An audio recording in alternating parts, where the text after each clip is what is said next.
yang saya kasihi Tuan Haji Roslan bin Abdul Hamid selaku moderator pada tengah hari ini. Saya tak tahu kenapa dalam ramai-ramai dia yang dipilih untuk berku dengan saya. Yang saya muliakan YDP Ikram Negeri Johor Profesor Madya Haji Ainul Lutfi bin Abdul Latif, serta timbalannya Profesor Madya Dr. Ustaz Ajma'in Safar, teman-teman YDP daerah di negeri Johor ini, daerah Muar, Batu Pahat, Pontian, Segamat, Bandaraya Johor Bahru, Kulai Jaya, Johor Bahru Tengah, Keluar. Di Selangor ada 13 daerah. Di Johor ada 8, masih menang lagi. Suasana ramai sebegini, alhamdulillah di Selangor selalu. Dan saya percaya itu adalah hasil daripada tarbiyah orang-orang Johor yang mengimport anak-anak buah mereka ke seluruh negara. Dan alhamdulillah, moga-moga pengalaman yang saya lalui di negeri Johor bersama-sama dengan saya, beberapa orang bekas nakib-nakib saya yang ada di sini, yang otai-otai, dan juga beberapa orang kakak-kakak yang dah pandai duduk atas kerusi kat belakang tu, yang pernah bersama-sama membimbing dan mendidik saya di Johor ini. Alhamdulillah, ucapkan tahniah kepada Ikram Negeri Johor yang telah berjaya mengumpulkan seramai ini bersama-sama dengan ahli masyarakat, jiran-jiran yang ada di sekitar masjid ini bersama-sama pada pagi ini. Dan insya-Allah dalam program-program selanjutnya, moga-moga suasana sebegini rupa dapat dibanyakkan, dikerapkan, kerana ia akan membuka pintu-pintu kebaikan yang begitu banyak. Saya nak mulakan dengan bahasa yang mudah sebab ada tinggal lagi 1 jam untuk saya. Selepas terjadual ia bermula jam 11 hingga 12.30. Pertama sekali, menimbulkan dalam diri kita semua, memupuk budaya tercari-cari. Barangkali anda dah kerap mendengarnya, tetapi izinkan untuk kita ulang lagi. Budaya tercari-cari ini bahasanya mudah, dan sebenarnya mudah untuk kita layan, supaya dalam diri kita ini kekal menjadi budaya tercari-cari. Nabi SAW sejak daripada kecil lagi, dia melayan budaya tercari-cari ini sehingga usia 40 tahun. Baginda pergi ke Masjidil Haram, tengok Kaabah, rasa tenang, rasa puas, dan tahu itu adalah peninggalan ajaran agama Nabi Ibrahim alaihissalam. Tapi tiba-tiba ternampak keliling Kaabah penuh dengan berhala. Baginda rasa bingung dan rasa benci, rasa tak selesa, rasa ada sesuatu yang tak kena. Baginda tercari-cari. Baginda melihat orang tawaf keliling Kaabah. Baginda berasa, Masya Allah, pemimpin-pemimpin Quraisy sangat pemurah, sehingga apabila jemaah haji datang tak dibenarkan menghidupkan kayu api. Maksudnya mereka tanggung sponsor makanan, tak payah masak kerana pemurahnya pemimpin Quraisy. Tetapi pada waktu yang sama, pemimpin Quraisy ini membawa wanita-wanita tidak berpakaian tawaf keliling Kaabah. Nabi kebingungan dan tercari-cari kebenaran. Banyak lagi yang Nabi kebingungan, tercari-cari, dan usia meningkat dan makin tercari, sehingga baginda berada di kota di Gua Hira itu dalam keadaan memang tujuannya untuk mencari sesuatu. Baginda dapat merasakan di sana ada al-haq, ada kebenaran. Baginda dapat merasakan di sana ada satu-satunya pencipta yang cukup berkuasa. Yang baginda tahu pencipta itu mesti maha mendengar, maha melihat, tetapi baginda tidak dapat menterjemahkan kerana baginda sedang tercari-cari. Dan tercari-cari itu sehinggalah diketemukan dengan Jibril alaihissalam dengan perkataan yang cukup jelas, Iqra bismi rabbikal ladzi khalaq. Kalau kita terjemahkan Iqra, kita terjemahkan sebagai apa? Adakah ketika itu Nabi membawa ataupun Jibril membawa buku teks untuk dibaca? Kalau kita faham perkataan baca dalam bentuk membaca teks. Tetapi membaca yang kita fahami seolah-olah fi'il amar itu mengatakan teruskanlah mencari, teruskanlah mengkaji, teruskanlah merenung, teruskanlah, seolah-olah begitu. Dan kali ini teruskanlah mengkaji, teruskanlah membaca itu dalam keadaan dikaitkan dengan nama Tuhan yang Maha Mencipta. Allah SWT memperkenalkan dirinya melalui Jibril alaihissalam. Dan tercari-cari ini mesti diteruskan. Kita pada hari ini mesti meneruskan. Ia terbukti apabila setiap kali kita mendirikan solat. Tadi kita mendirikan solat duha, kita menyebut ihdinas siratal mustaqim, tunjukkanlah kami ke jalan yang lurus. Kalau orang putih pula tunjukkanlah kami ke jalan yang, seolah-olah kita tercari-cari. Walaupun kita telah menjadi alim macam mana sekalipun, baik macam mana sekalipun, kita mesti kekal dalam keadaan merayu meminta pada Allah, tunjukkanlah kami jalan yang, dan jalan yang disifatkan oleh Allah siratal ladzina an'amta alaihim, jalan yang pernah Allah berikan nikmat kepada mereka, alaihim. Dan mulalah kita membongkar sejarah para anbiya yang telah diberi nikmat sehingga masuk ke jalan itu, dan kita nak tiru masuk ke jalan itu. Dan begitu dengan, kita boleh bayangkan alaihim itu termasuk Nabi SAW sendiri, termasuk para sahabat, termasuk para tabi'in, termasuk para a'immah, para ulama, para salihin, nama-nama yang kita baca sejarah mereka, para mujaddid, Imam Syafi'i, Imam Ahmad bin Hanbal, Sultan Salahuddin Al-Ayyubi, Muhammad Al-Fatih. Kalau di Nusantara ini, Maulana Malik Ibrahim, Sunan Ampel, Sunan Bonang, Sunan Giri, Sunan Derajat, Sunan Kalijaga, Sunan Kudus, Sunan Muria, Sunan Gunung Jati, Sunan Tembayat. Sejarah mereka itu perlu kita kaji, kerana mereka ini orang yang telah masuk ke jalan yang lurus, yang kita nak tiru, nak ikut di belakang mereka. Siratal ladzina an'amta alaihim. Dan begitu juga sebaliknya.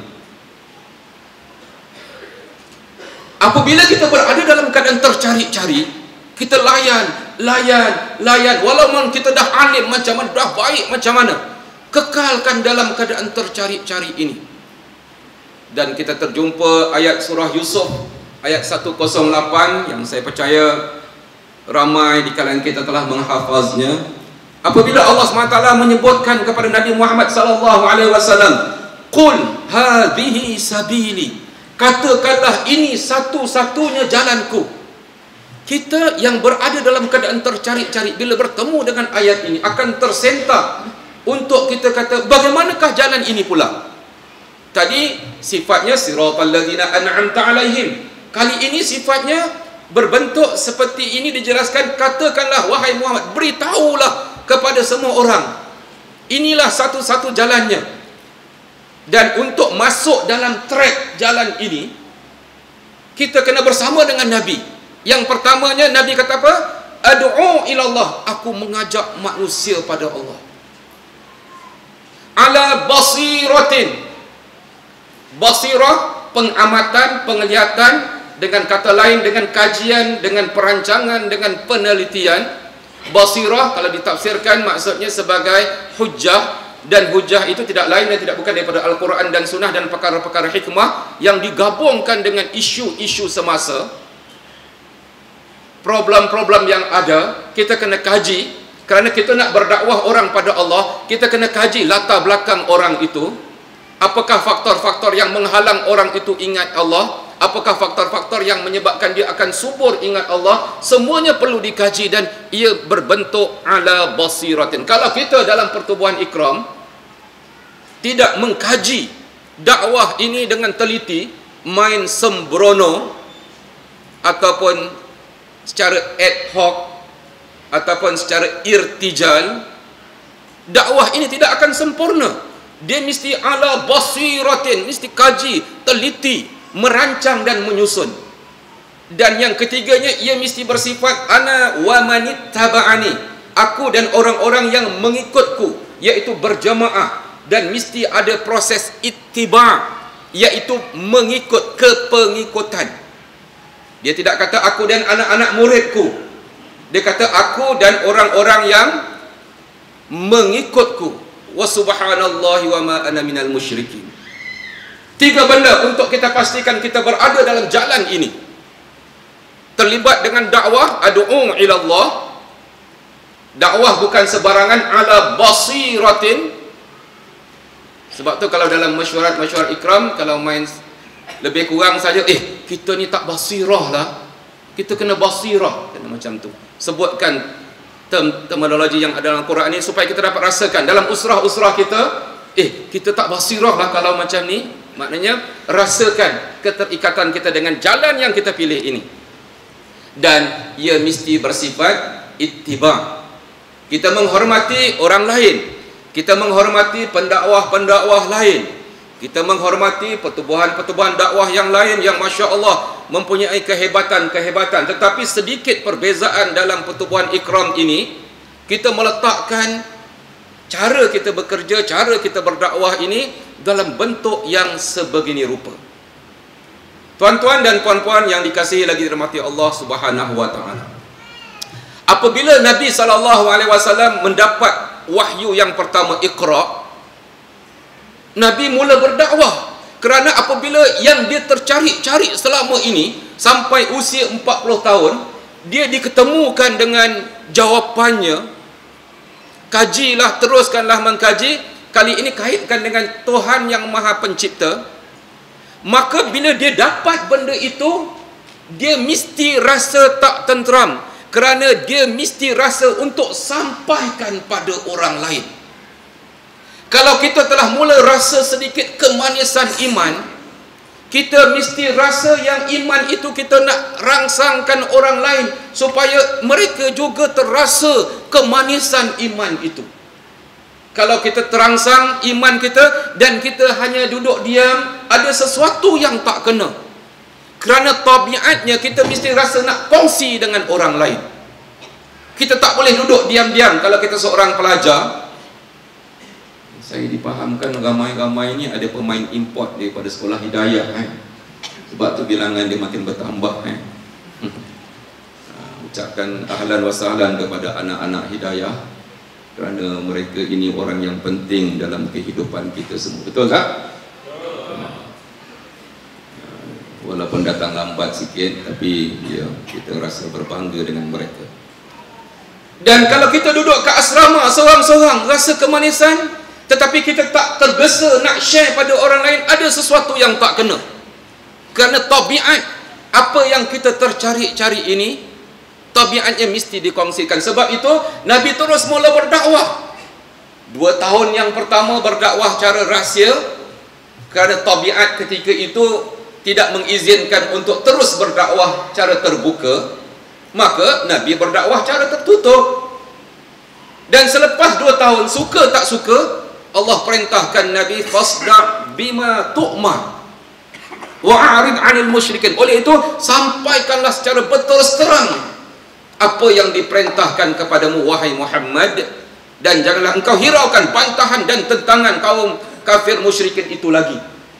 Sebab dalam tempoh 2 tahun Nabi terpaksa membina dirinya, membina pasukannya, Khadijah, keluarga yang sangat penting. Bagaimana nak bergerak dakwah kalau baitun rumah yang Nabi hidup itu tidak bersama-sama dengan dakwah.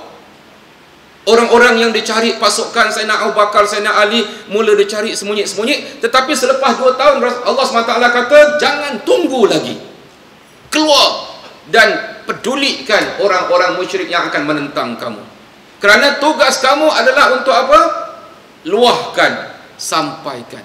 Walaupun ia berat, tapi Nabi SAW melaksanakannya juga. Dan kemudian kita lihat apa yang Nabi buat. Nabi terus naik ke Bukit Safa, dan Nabi panggil semua pemimpin-pemimpin masyarakat dan juga penduduk Mekah, panggil. Nabi berada di atas bukit. Nabi test market dulu. Apa Nabi test market? Kenal tak aku? Percaya tak aku? Lalu mereka kata, engkau Al-Amin, percaya tak kalau aku kata di belakang bukit ada musuh dah datang? Patutnya musuh kalau dah datang, petugas-petugas pengawal penduduk Mekah tu dah akan beritahu dah ada musuh nak datang. Tapi tiba-tiba dah ada belakang bukit ni, benda hampir mustahil. Tapi kalau Nabi kata, kalau aku kata ada musuh belakang bukit, kamu percaya tak? Kami percaya, sebab engkau Al-Amin. Itu test market. Berarti kita para pendakwah kena berusaha supaya bersihkan hati, tapi kena buat orang merasakan yang kita ini Al-Amin. Walaupun kita rasa tak layak, kita kena bina image supaya orang nampak kita begitu. Walaupun kita rasa tak layak, rasa tak sama, tapi kita kena.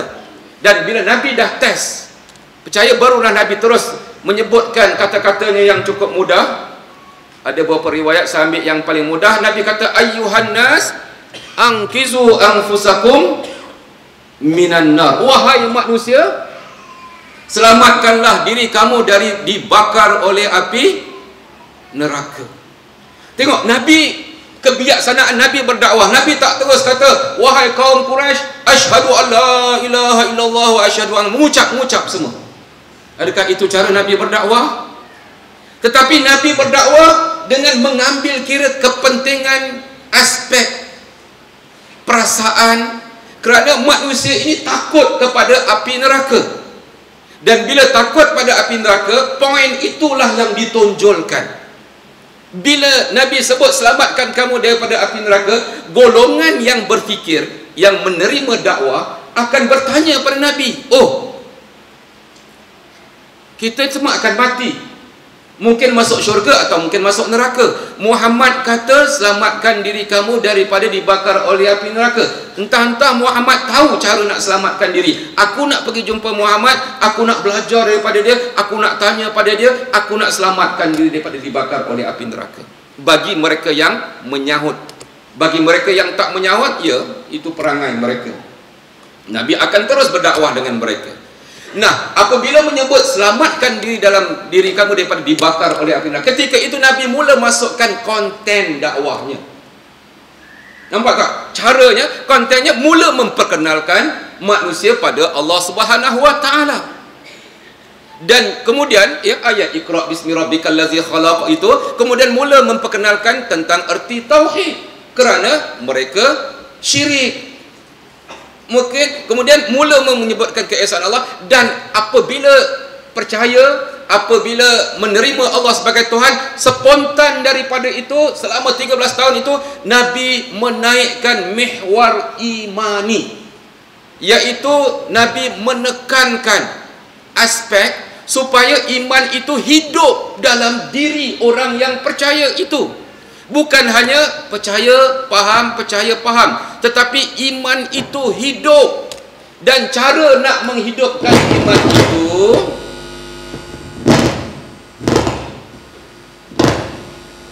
ini bukan sabotaj. Terima kasih. Cara nak menghidupkan iman itu bukan hanya kita baca buku seorang-seorang. Cara nak menghidupkan iman itu, kita kena duduk bertemu dengan orang beriman yang lain, dan kita kena luahkan, sebutkan, keluarkan, spell it out, keluarkan, cakapkan, sehingga iman itu akan hidup. Iman itu tidak boleh hanya berseorangan. Dan inilah yang Nabi buat selama 13 tahun, melayan orang-orang yang menyahut seruan itu. Nabi tidak hanya mengatakan Allah dan tinggalkan. Perasaan untuk menghidupkan iman ini ia berlaku setiap hari, dan ia perlu dimantapkan. Dan sebab itu kita lihat apa yang Nabi SAW lakukan. Dia pecahkan kepada kelompok-kelompok kecil. Dan kisah Sayyidina Umar Al-Khattab ketika dia masuk Islam, kita masih ingat lagi, satu hari dia benci sangat kepada Nabi SAW. Dia keluarkan pedang nak bunuh Nabi SAW. Di tengah jalan bertemu dengan salah seorang penduduk Mekah, lalu memberitahu kepada Umar, kau nak pergi ke sana. Nabi Umar pun menerangkan kepadanya, dan akhirnya dia perli Umar. Dia kata, pergi tengok adik engkau sendiri dah jadi pengikut Muhammad, kau selesaikan itu dulu.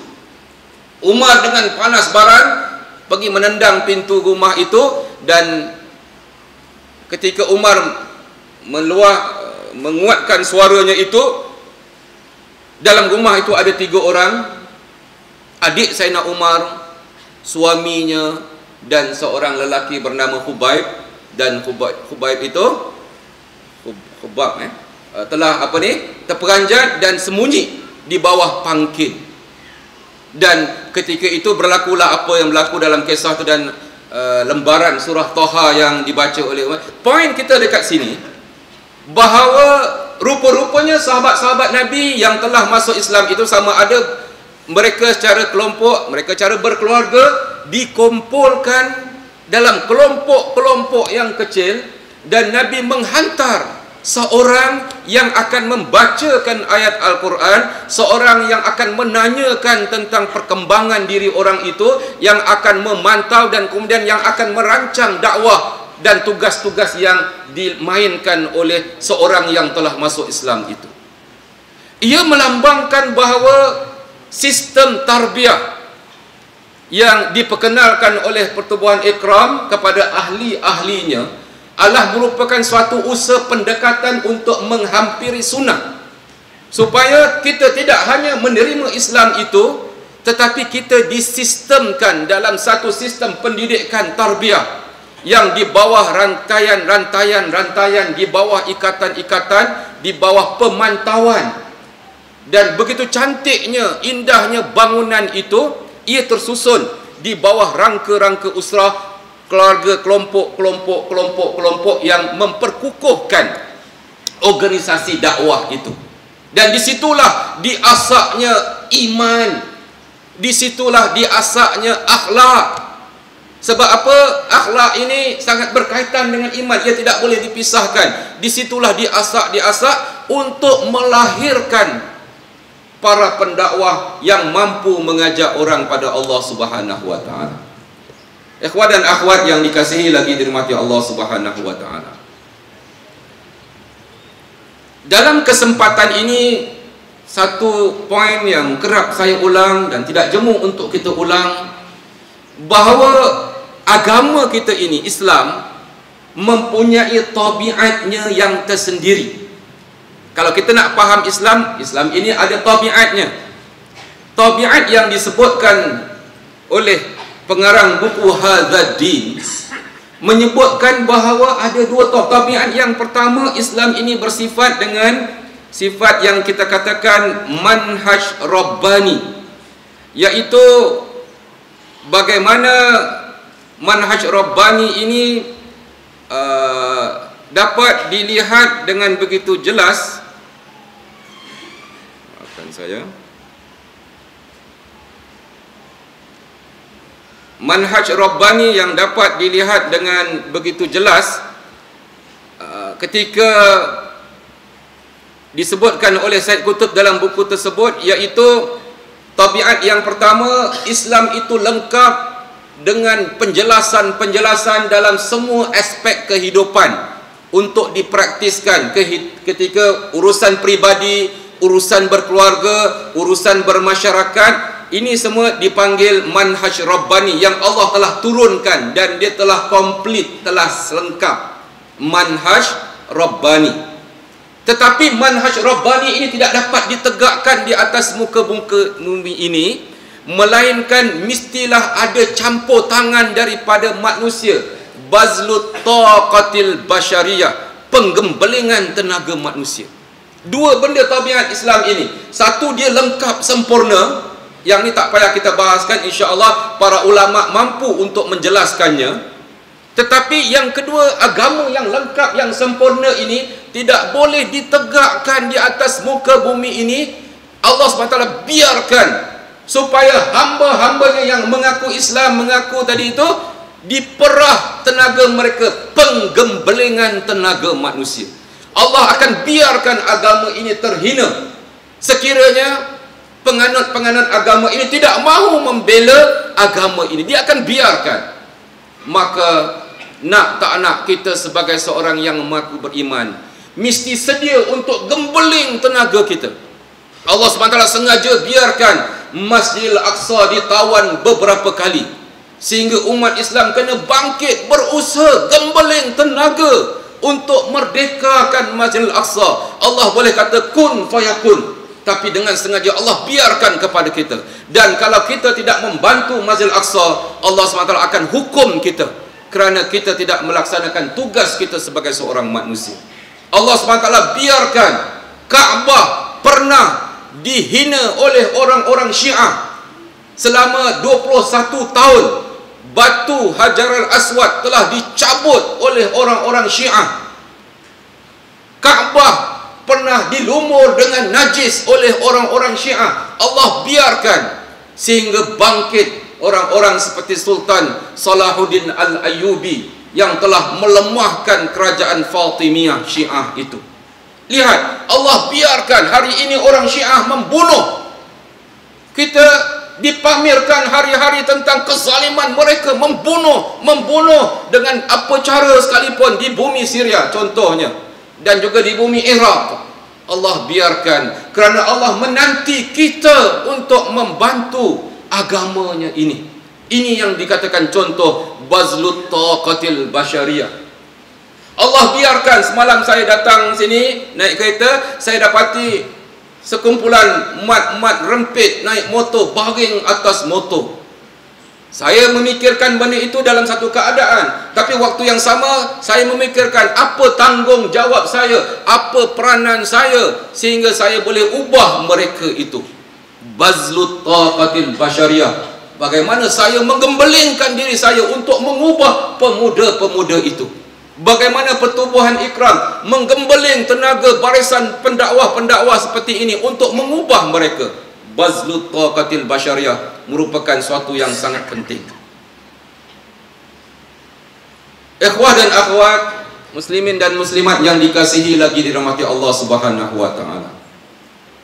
Ketika Allah SWT mencipta bumi ini, ia mengingatkan kepada kita ayat yang cukup terkenal. Inna aradnal amanata 'alas samawati wal ardi wal jibal fa abaina an yahmilnaha wa ashfaqna minha wa hamalaha al-insan innahu kana zaluman jahula.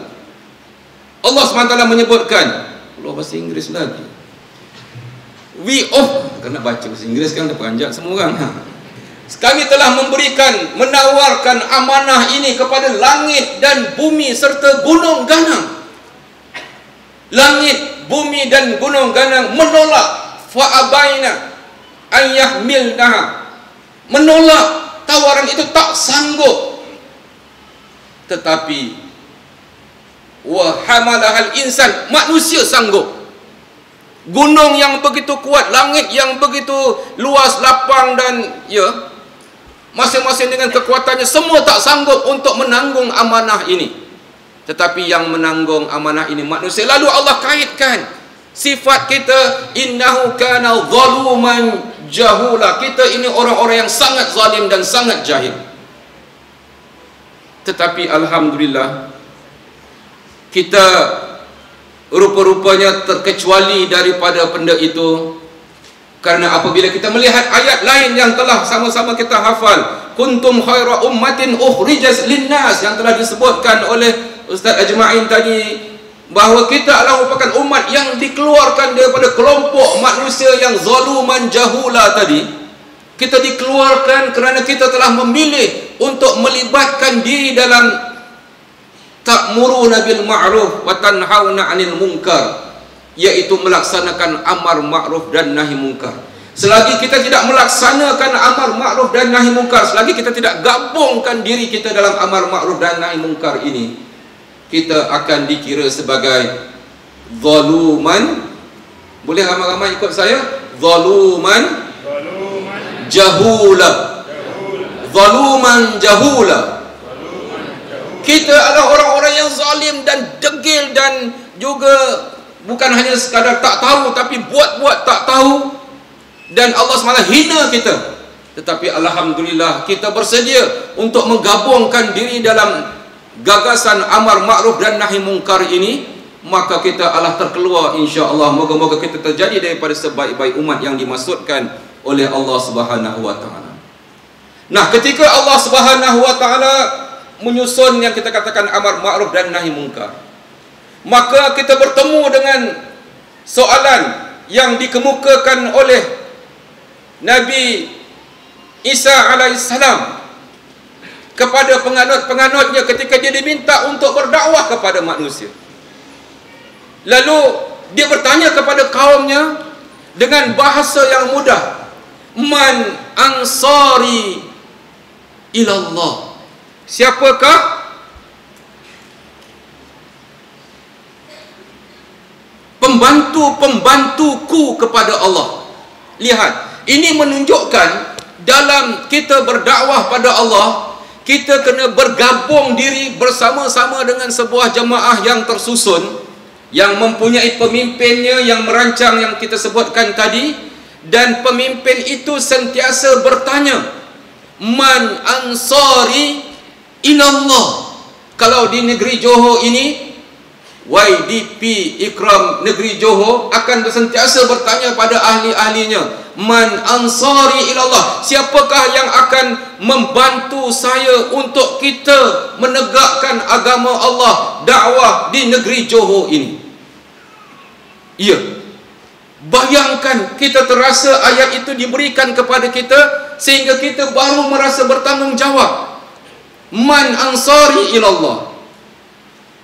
Tetapi kita tidak pula menyahut bahawa kita adalah ansar-ansar kepada mana-mana peribadi, mana-mana guru dan mana-mana ustaz, kerana kita juga bukan ansar kepada jemaah, bukan ansar pada parti ataupun NGO, tapi kita adalah merupakan, apa jawapan dalam ayat tadi bila ditanya man ansari ilallah? Adakah dia katakan nahnu ansaruka, saya adalah pembantu kamu? Soalannya, siapa pembantu saya? Tapi jawapan hasil daripada tarbiyah, ia akan menjawab nahnu. Sepatutnya dia jawab man ansari ilallah, jawapannya nahnu ansaruka ilallah. Tetapi hasil tarbiyah yang kita tanamkan itu akan melahirkan manusia yang akan menjawab nahnu ansarullah, kita adalah pembantu kepada agama Allah, ya, melalui jamaah, melalui organisasi dan sebagainya. Baik, akhirnya kita dapati bahawa untuk terlibat dalam dakwah ini melahirkan pendakwah yang akan bekerja menyelamatkan manusia daripada dibakar oleh api neraka. Dan menyedari tadi Nabi mengatakan ana wa manittaba'ani, aku dan orang-orang yang ikutku dalam bentuk kelompok, dan kita terdengar ayat man ansari ilallah dan kita jawab nahnu ansarullah. Maka ansarullah itu perlu disusun untuk memastikan bumi ini berubah. Nah, ketika menyusun itu, mari kita lihat satu contoh ittiba yang berlaku antara Nabi Musa alaihissalam dengan Nabi Khidir alaihissalam. Dalam beberapa hadis dalam Bukhari dan Muslim dan dalam riwayat yang lain, ketika kaum Nabi Musa bertanya kepada Musa, hal ta'lam ahadan a'lamu minka? Nabi Musa secara spontan, dia jawab dengan kaum dia kata qala la. Lalu Allah Subhanahu wa taala menegur Nabi Musa dan mewahyukan kepadanya, bal abdun al-Khidr, maknanya ada. Mana boleh kamu kata tidak? Katakanlah ada, iaitu seorang yang bernama Khidir. Maka Nabi Musa ingin berkenalan dengan Nabi Khidir itu. Ataupun dalam riwayat lain, ayyun nas a'lam, faqala ana a'lam. Bila ditanya siapa manusia yang paling alim, Nabi Musa jawab, kata aku paling alim. Fa'atiballah, dan Allah menegur Nabi Musa dengan kerana tidak mengaitkan Islam yarud al-ilm ilai, tidak mengatakan. Patutnya Nabi Musa menjawab Allahu a'lam. Lalu Allah perkenalkan di sana ada seorang hamba yang lebih alim daripada Nabi Musa alaihissalam. Maka berlakulah apa yang kita katakan dalam surah Kahfi yang kita sama-sama baca pada setiap hari Jumaat itu. Apabila Allah SWT menceritakan kepada kita, wa iz qala Musa li fatahu la abrah hatta ablugha majma'al bahraini aw amdiya huquba. Lihat perkataannya. Dan ingatlah ketika Nabi Musa berkata kepada temannya, aku tidak akan berhenti berjalan sehingga aku sampai di tempat pertemuan. Yang penting kat sini, aku tidak akan berhenti berjalan, malah aku akan sanggup terus berjalan bertahun-tahun lamanya. Ini satu contoh apabila kita ingin mencari ilmu, apabila kita ingin membaiki diri, apabila kita ingin memperhebatkan diri kita, kita hendaklah mempunyai azam yang kuat. La abrahu hatta ablugha majma'al bahraini aw amdiya huquba. Aku tidak akan berhenti berjalan sehingga sampai dua pertemuan itu untuk bertemu dengan Khidir di situ, atau aku akan berjalan terus bertahun-tahun. Untuk menjadi seorang yang hebat, ditarbiyah dan dididik, kita kena buka diri kita, sediakan diri kita untuk dibelai, untuk ditarbiyah, walaupun ia mengambil masa yang lama.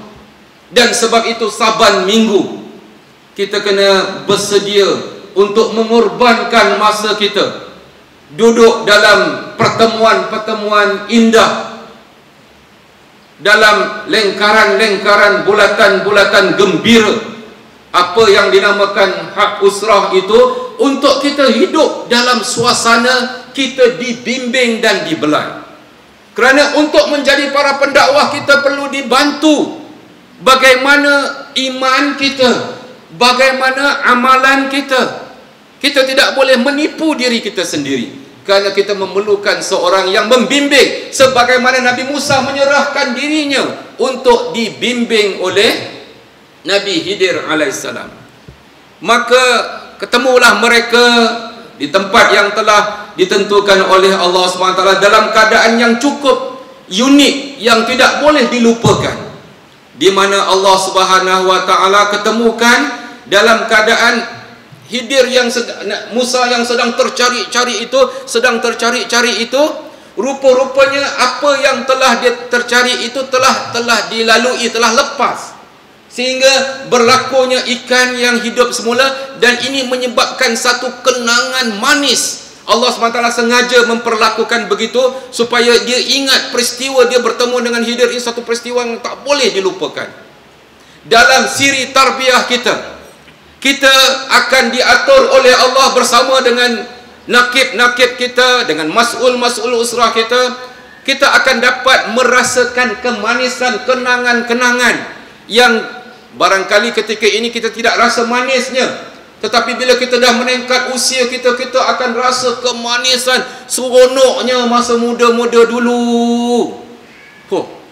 Saya tidak boleh nafikan dan saya tidak malu untuk cerita. Kalau orang kata Ustaz Hasan cerita sama je joke dia, tak kisah, saya tak malu untuk cerita juga. Saya cerita bagaimana saya kat Mekah, saya dihantar oleh guru saya Ustaz Zawi Ali untuk bertemu, untuk ditarbiyah oleh nakib baru saya, seorang Iraq, badan besar, janggut panjang, duduk saja bulat tengok, ngeri tengok kan. Masuk-masuk dia terus tanya, engkau ikut usrah? Ya, ikut usrah. Minggu depan surah Taubah, sekurang-kurangnya 5 muka surat. Tak sempat jawab, dia kata, kalau engkau tak hafal, panjat pokok kurma tu. Cut hati saya. 2 orang yang bersama saya terus taubat tak nak ikut usrah. Berjayalah dia di situ. Saya datang dan dalam keadaan tak hafal, saya pergi juga. Bila dia tengking, baca, saya kata tak boleh baca. Kenapa tak hafal? Rasa menggigil kan. Tapi alhamdulillah dibelai selepas itu dengan makan nasi Arab bersamanya. 3 orang dengan 5 ketul ayam bulat, ayam panggang. Tepuk saya, makan, tak sedar habis. Meninggalkan suasana yang manis dalam tarbiyah ini. Hafal juga, yang lupa juga, tapi tak lari. Alhamdulillah, dalam keadaan menjadi ustaz juga. Nah, jangan tanya saya ikhlas atau tidak ikhlas, itu bab lain. Jadi menunjukkan kepada kita bahawa ikatan itulah yang menyebabkan kita tetap menyerahkan diri. Dan tarbiyah itu yang dia bertanya pada saya tentang hafazan saya, tentang solat saya, tentang akhlak saya, tentang ini, macam-macam dia tanya. Kerana dia sedang melakukan proses tarbiyah, mendidik dan membelai saya. Kenangan itu tidak boleh dilupakan. Dan Allah sengaja melakukan peristiwa ini kepada Nabi Musa alaihissalam supaya meninggalkan kenangan. Baik, kalau kita lihat dalam apa yang disebutkan oleh Nabi Musa ini dan peristiwa Nabi Khidir, 3 perkara yang telah dilalui oleh Nabi Musa dan Nabi Khidir itu. Ketika Nabi Khidir meletakkan syarat, sekiranya ingin belajar daripada aku, seolah-olah syaratnya mestilah berada dalam keadaan engkau sabar dan engkau jangan bertanya. Berarti apa peristiwa yang berlaku itu, proses ittiba itu, ia adalah satu proses yang menyebabkan kita akan bertemu dengan sesuatu yang baru. Bukan ilmu itu baru sahaja, tetapi bagaimana manfaat dan cetusan ilmu itu dapat dipraktiskan. Kita tidak bincang tentang konten Nabi Musa pecahkan kapal, tentang Nabi Musa dirikan balik tembok yang nak runtuh, dan Nabi Musa bunuh budak itu kontennya. Tetapi sebaliknya ialah bagaimana Nabi Musa tidak boleh bersabar ketika proses tarbiyah sedang berjalan. Dan bukan berarti itu kelemahan yang melemahkan kemaksumannya, tetapi seolah-olah nak mengajar kita semua untuk kita di tarbiyah dan ittiba ini satu perkataan yang paling mudah, iaitu sabar. Bukan tidak boleh bertanya, tetapi ketika peristiwa berlaku tak boleh tanya. Selepas berlaku dah selesai baru boleh tanya. Hanya menagih untuk sabar dalam proses tarbiyah, untuk kita memahami proses tarbiyah yang mengandungi mihwar imani yang kita kata. Bagaimana kita nak cetuskan satu tonggak, satu pillars yang menekankan supaya kita ini tersentuh iman kita manis dan hidup iman kita itu. Kemudian iman itu akan dilihat pula mihwar suluki, akhlak kita. Kemudian nak tengok kita ini jadi pendakwah tak? Ada mihwar da'awi. Nak tengok kita ini ada tak pendekatan tentang kita bermasyarakat, berdakwah cara tersusun. Mihwar tanzimi dari segi organisasi. Melihat pula bagaimana mihwar sya'bi, bagaimana kita dengan masyarakat, bergaul dengan masyarakat dan orang ramai, menyelesaikan masalah-masalahnya. Semuanya memerlukan kepada belayan dan sabar. Kita mungkin menyangka, aku boleh lompat saja, aku dah tahu. Isunya bukan dah tahu, tetapi isunya bagaimana pendakwah itu dididik sehingga dia sanggup kalau berlaku apa-apa sebagaimana yang berlaku di Mesir itu. Mereka sanggup untuk berada di kepanasan dalam keadaan berpuasa untuk memastikan syariat Allah, untuk memastikan kepimpinan Islam dapat dikekalkan di bumi Mesir mengikut sistem demokrasi yang halal itu. Dan apabila demokrasi itu diperlakukan sewenang-wenangnya oleh tentera, mereka sanggup berada di tengah jalan dalam keadaan yang bayangkan macam mana nak buang air kecil, macam mana nak buang air besar, disusun 10 juta berada di tengah jalan. Ini adalah hasil didikan dan tarbiyah. Dan begitu juga hasil didikan tarbiyah yang berlaku pada zaman Nabi, berarti menyebabkan sabar, melatih arti sabar dan menyebabkan tahan rasa. Ikhwan dan akhwat sekalian, peristiwa Nabi Khidir ini menunjukkan kepada kita tentang pentingnya konsep ittiba yang kita bincangkan. Baik, saya ingin terus pergi kepada topik kita yang berikutnya ketika kita bercakap pasal erti dakwah yang kita bawa ini dan persiapan kita sebagai seorang pendakwah dan penglibatan kita sebagai seorang pendakwah ini. Mari kita lihat apa yang disebut ketika Allah SWT meminta Nabi Musa untuk bertemu dengan Fir'aun. Dalam surah Taha, Allah SWT sebutkan, izhab ila Fir'aun innahu tagha. Pergilah kepada Fir'aun, sesungguhnya Fir'aun itu sangat melampau. Jelas tak tugasnya? Pendakwah ini diminta untuk bertemu dengan siapa? Seorang maharaja yang sangat melampau, dan untuk berdakwah dengannya, menegurnya, mengingatkan dia pada Allah. Besar tak tugas itu? Orang perempuan dia jawab, besar tak tugas tu? Nah, tetapi kita lihat persiapan yang mesti ada pada diri seorang yang nak menjadi pendakwah. Bukan nak jadi pendakwah, kita telah menjadi pendakwah berdasarkan ayat tadi. Tapi untuk memastikan kita menjadi pendakwah yang mengikut apa yang telah Allah bataskan, maka dari dalam diri pendakwah itu sendiri, dia meminta pada Allah.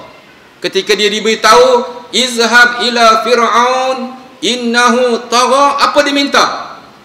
Qala rabbi shrah li sadri. Dalam proses tarbiyah untuk menjadi pendakwah yang hebat, kita kena pastikan kita menjadi seorang yang lapang dada, bukan sempit, bukan berfikiran negatif dan merasakan semua tak betul, negatif. Kita nak supaya kita menjadi orang yang infitah sadr dan insyirah, terbuka, seolah-olah dada itu telah dibelah, dibuang kekotorannya, maka jadilah dada itu bersih untuk menerima bahan-bahan yang akan digunakan untuk menyempurnakan tugas dakwah. Proses tarbiyah yang sedang kita jalankan dengan wasilah-wasilahnya, antaranya yang berlaku dalam pertubuhan ikram, yang mana ahli-ahli yang nak jadi ahli ikram, mereka digalakkan untuk dipastikan untuk terlibat dengan usrah, supaya mereka, dada mereka dibersihkan. Seperti mana Nabi Musa minta, Rabbi syrah li sadri. Macam mana kalau kita nak jadi pendakwah kalau hati kita sempit, kalau kita mempunyai negatif kepada alam semesta, negatif pada orang lain? Kita hendaklah minta pada Allah supaya dilapangkan dada. Rabbi syrah li sadri. Lepas tu minta apa? Doa ni semua orang dah hafal. Wa yassir li amri.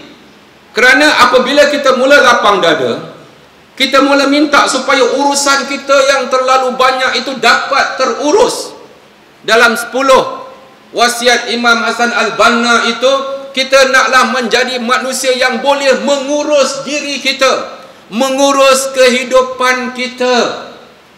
Kupiah yang kita pakai itu dah hitam, beli baru kupiah Aqsa Syarif, sayang sangat, berkat sangat, dah hitam, berkerah. Tudung yang pakai itu tak bergosok, kedut, tak terurus. Kita nak jadi pendakwah yang terurus. Pakai baju Melayu, lengkapkanlah dengan butangnya.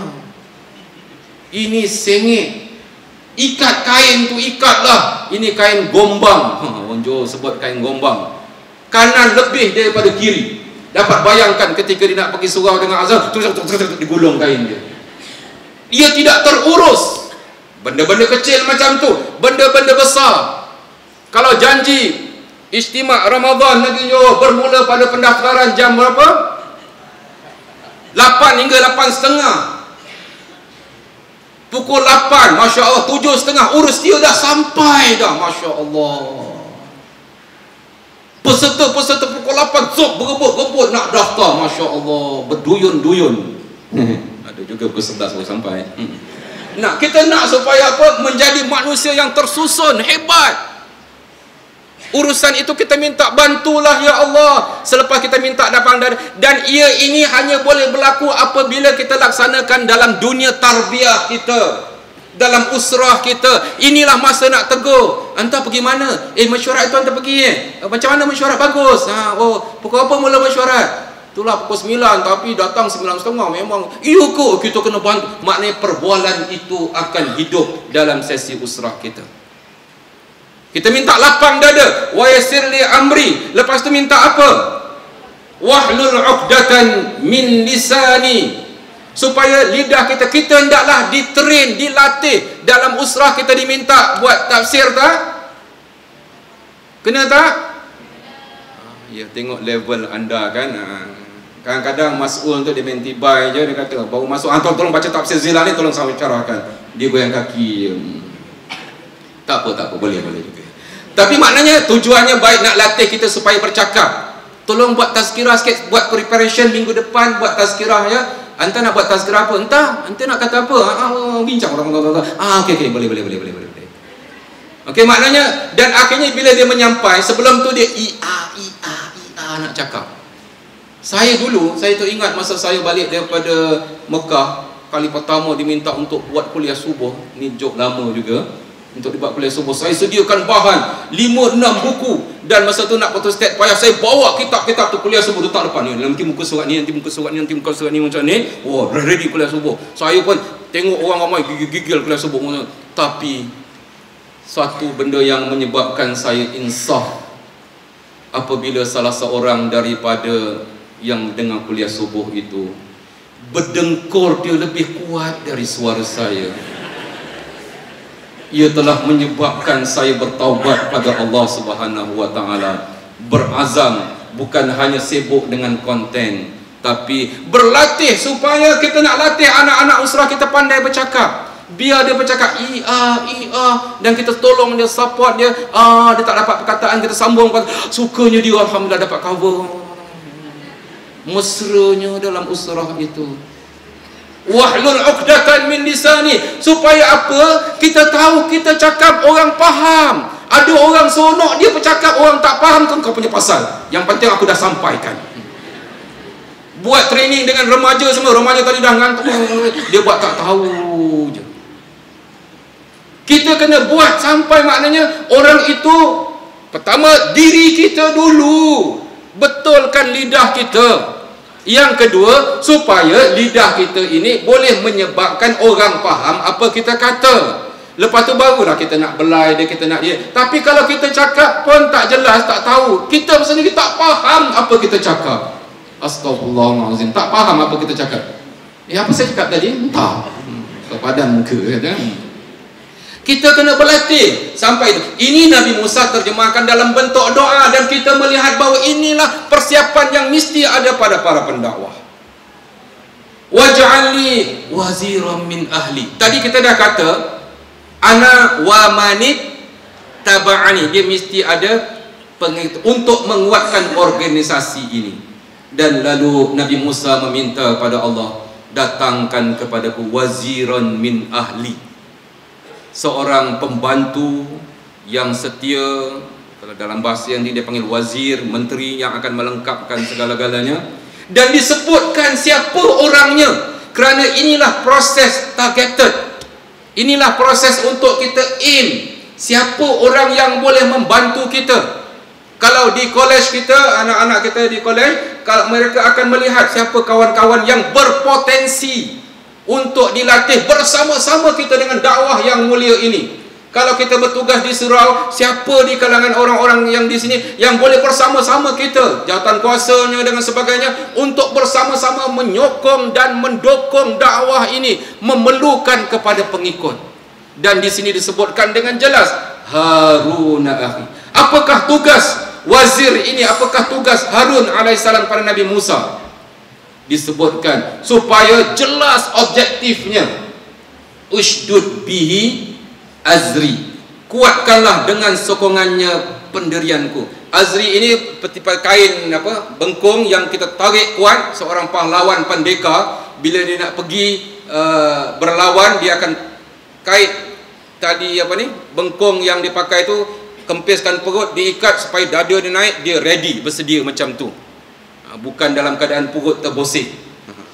Dia ketatkan biar nampak, dan seolah-olah ini kinayah menunjukkan bahawa supaya Harun tadi dapat memperkuatkan, memberi sokongan kepadaku, dan wa asyrikhu fi amri, dan jadikanlah dia turut campur, bertanggungjawab dalam urusan yang tadi kita minta wa yassirli amri. Nah, sekarang tak boleh seorang-seorang, ia mesti berlaku dalam jemaah. Minta pembantu nama Harun tadi, dan Harun AS tadi digunakan untuk kita mohon pada Allah wa asyrikhu, dan dia akan bersama-sama dalam menguruskan urusan-urusan yang kita dah identify, yang kita telah susun, yang telah kita letakkan.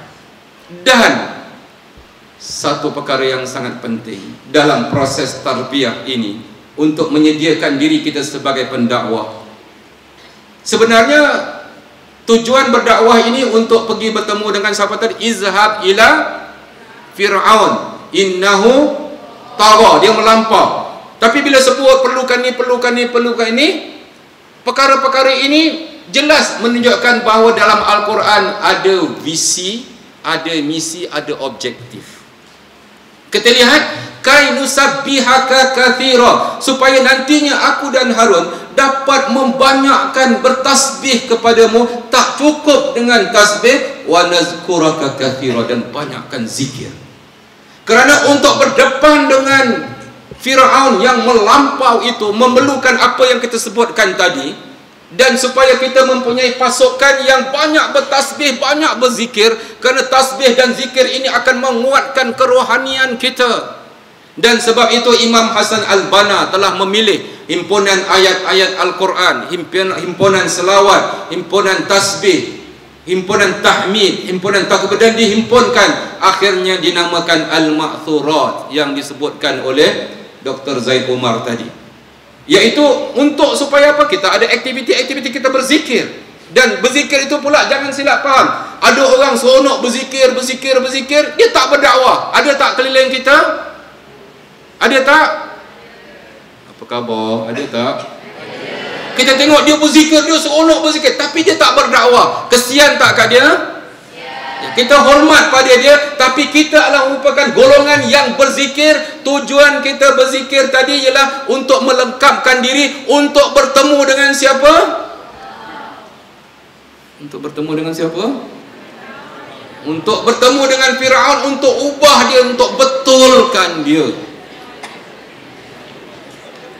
Ini yang kadang-kadang kita berzikir sebab nak syok dengan Allah, nak rasa kemanisan, dan akhirnya kita fana sebab nak bertemu dengan Allah. Sebenarnya kita berzikir supaya kita kuat dengan Allah. Bila kita kuat dengan Allah, untuk apa?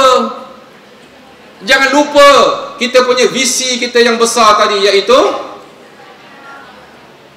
untuk menjadi pendakwah kepada Firaun yang melampau. Misinya kita kena buat action, minta buat ni, dan akhirnya supaya nusabbihaka katsira wa nazkuraka katsira. Dan kita tidak tinggal dalam mission saja, buat je, tapi tidak dikaitkan dengan vision kita.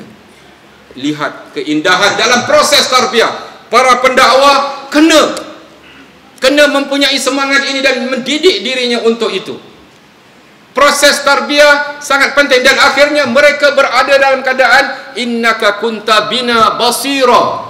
Sesungguhnya engkau ya Allah sentiasa melihat kami. Sehingga para pendakwah itu dia merasakan sifat-sifat Allah itu meresap dalam dirinya. Ketika dia makan, ketika dia minum, dia rasa Allah sedang melihat dia. Ketika dia berdakwah, dia rasa Allah sedang mendengar dia. Ketika dia main futsal, dia masih merasa yang Allah nampak dia, dan dia merasakan kehadiran Allah sepanjang dia bekerja itu. Tetapi sekiranya para pendakwah tidak menyediakan dirinya untuk ditarbiyah, dan dia salah faham erti tarbiyah itu dengan ta'lim. Tarbiyah dengan ta'lim satu benda yang berbeza. Kalau hanya sekadar ta'lim saja, itu ilmu, konten. Tetapi tarbiyah ini melatih bagaimana ilmu itu dapat dijelmakan, bukan dalam bentuk kepura-puraan. Ya. Ia memerlukan kepada siri-siri pertemuan. Sebab tu usrah itu tidak boleh hanya kita sibukkan dengan konten sahaja. Konten itu penting, tapi bukan itu sahaja. Sekali lagi, joke yang tak malu-malu saya ulang. Dalam usrah tadi, Tok Syekh saya dia buat dalam bentuk yang menarik, walaupun menakutkan. Tapi ayam tadi telah menyebabkan saya setia untuk datang. Tetapi kalau dalam usrah anda buat asyik-asyik makan, jangan namakan usrah, namakan dia mat'am. Kalau pergi rumah kakak tu yang buat usrah tu mesti ada makan best, namakanlah dia mat'am. Kan dah dapat surat saman. Ya. Namakan dia mat'am. Dan kalau dalam usrah tu hanya banyak hafalan, namakan dia ma'had tahfiz. Malam ni ma'had tahfiz kat mana?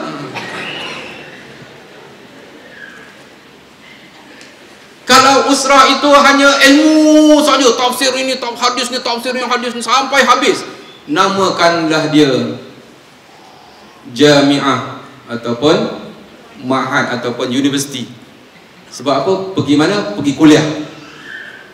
Pergi mana? Pergi usrah ke pergi kuliah? Pergi kuliah. Sebab apa? Nakib saya tu daripada mula awal bismillah sampai habis, dia seorang bercakap, dia menyampaikan ilmu dia tinggi sungguh. Proses tarbiyah yang kita nak lakukan ialah satu elemen bagaimana kita bertemu dan menyiapkan diri untuk kita bertemu dengan masyarakat di luar tadi, untuk mengubah Fir'aun yang tagha itu. Kehidupan masyarakat di luar di sana penuh dengan melampau, yang kita nak betulkan dengan kasih sayang, yang kita perlu menyusun strategi. Semalam alhamdulillah di negeri Selangor, maafkan cerita pasal Selangor, dekat negeri Johor, bagaimana alhamdulillah malam tadi kami dapat bersama-sama dengan majlis iftar perdana Hidayah Center Foundation, di mana lebih 100 meja. Satu meja berapa orang? Ya, bayangkan berapa ramai kita dapat kumpulkan. Dan dalam ramai-ramai itu 150 lebih, tak sampai 90 non-Muslim hadir dalam majlis buka puasa kita. Saya nak tengok Johor punya laporan. Saya dengar-dengar insya-Allah 20 meja akan disediakan. 20 je.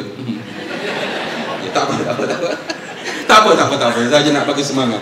Kita nak supaya macam, dan untuk cari 20 meja itu dah terasa payah. 20 meja itu pun carilah dengan susah payah. Pastikan orang sponsor, orang beli, dan jangan datang itu orang Melayu.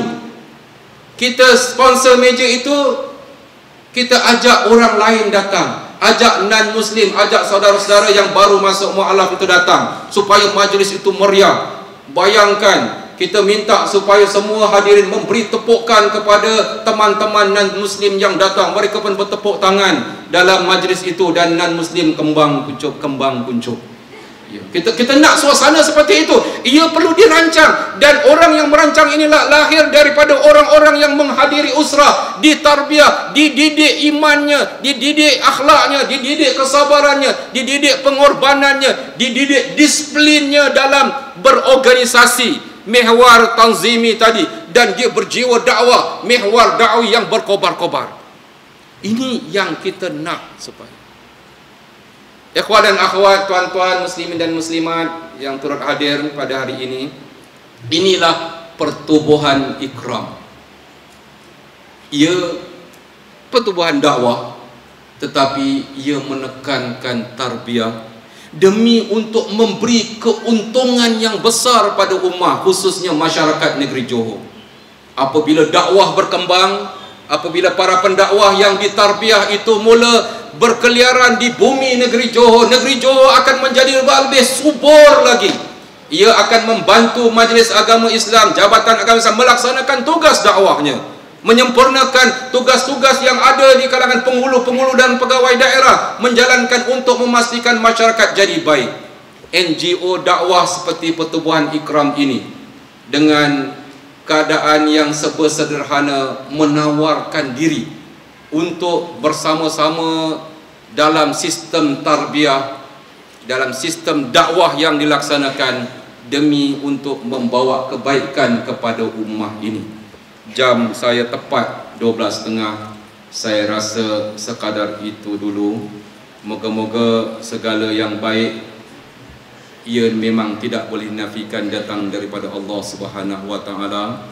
Sebarang kelemahan adalah suatu benda yang perlu kita baiki dari masa ke semasa.